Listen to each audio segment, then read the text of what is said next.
Password.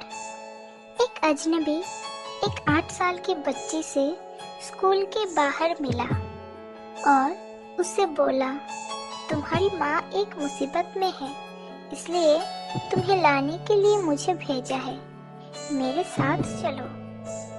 उस बच्चे ने बिना झिझके पूछा, ठीक है, पासवर्ड क्या है?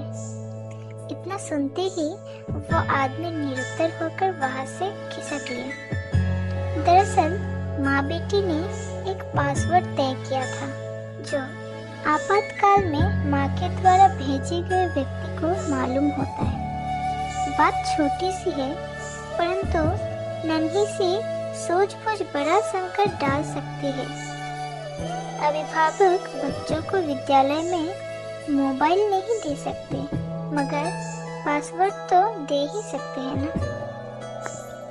আমার ভিডিওগুলো যদি ভালো লেগে থাকে তাহলে অবশ্যই ভিডিওগুলো লাইক শেয়ার করবেন আর অবশ্যই চ্যানেলটাকে সাবস্ক্রাইব করে দেবেন।